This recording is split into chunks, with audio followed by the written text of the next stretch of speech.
we got somebody greater than us, you guys. We got sports editor-in-chief of the Detroit News, the legend, Rod Beard.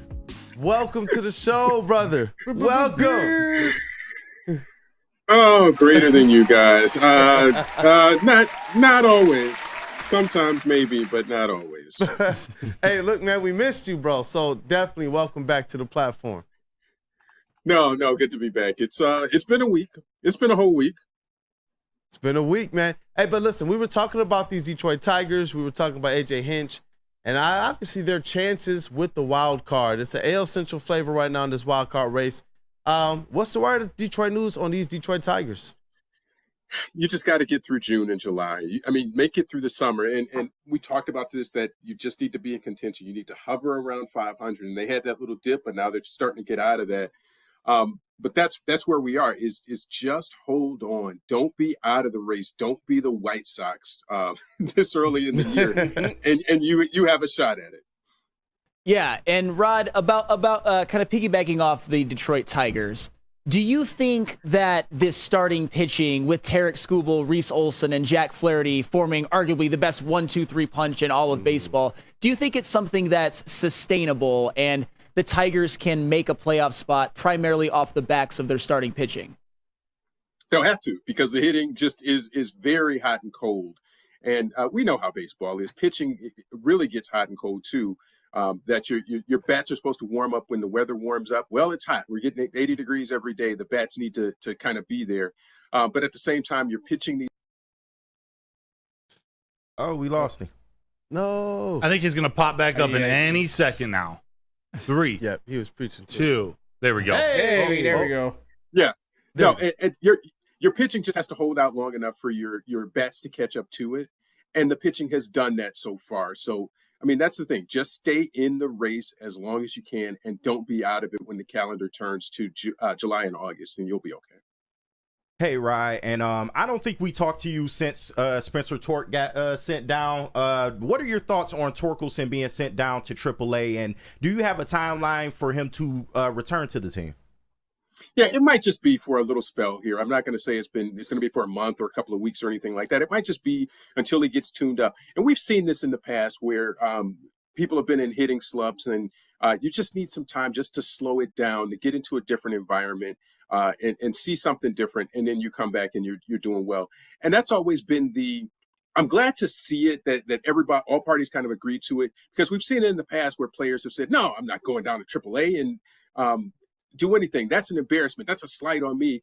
But you have to realize, for the greater good and for the longer term impact, you need to do what you need to do to help the team be better. And especially, we're just talking about bats. If he's going to be one of your electric power bats, he's got to be that. And whatever needs to go down there and be tweaked or worked on a little bit, he's got to do that. Rod, I wanted to get your thoughts on this, and this is Lions related.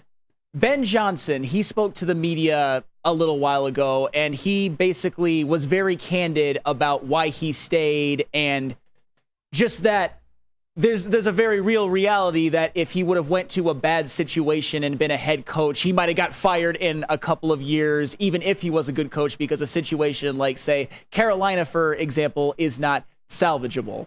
I thought personally that was one of the most candid I've ever seen a coach actually be in a press conference. What are your thoughts on that? No, it's refreshing to see, because most people go chasing the money.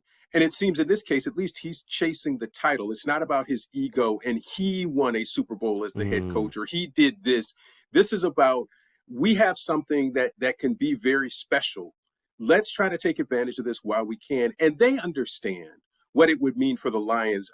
A, what it meant to get to the NFC Championship, but B, what it would mean to get to a Super Bowl. Not even win it. Winning is just, nobody knows what that would even look like if the Lions won a Super Bowl. Getting to a Super Bowl would be something that's just insane. That's a World Series and an NBA Finals and everything wrapped into one, because of the drought that we've had in this city. And they understand that there's something special here. And this isn't some stacked, loaded deck where you've got all of these Hall of Famers here. This is a small thing that has a little window. But again, you look at the offseason, they were able to lock up all of these key pieces to this. I think it just says he believes in what they're doing. He believes in Dan Campbell. It's not this ego-driven decision that says, I'm better than this. It's my time to shine. This is, I understand my role. I'm an offensive coordinator, and I'm a very good offensive coordinator. We have the pieces here, and I think we can win something. That says everything about what Sheila Ford Hamp has done, what Brad Holmes has done, and what Dan Campbell has done. That you have a guy who has a bigger opportunity and decides to stick around.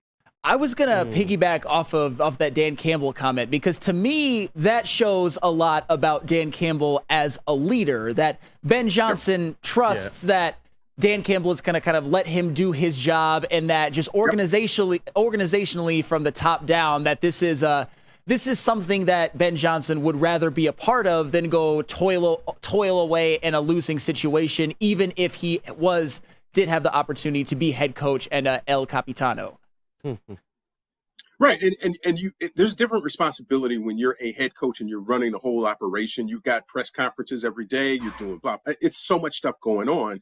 Sometimes it's okay to be in your comfortable role where you can be excellent, instead of, as you said, going somewhere and maybe being mediocre and just being another head coach that's there. It's special. There are only a handful of head coaches in the NFL, but to be the captain of your offense, to let somebody else run that, and to try to take that next step, I think just speaks volumes about what this organization has done, because before you just wouldn't have seen that.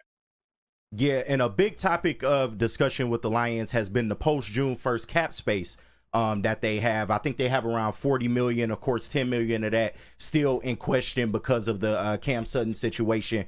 What do you think that they're going to allocate this money towards? Do you think they hold on to it? Are they going to be players at the trade deadline? What are your thoughts about all the cap space they have post June 1st?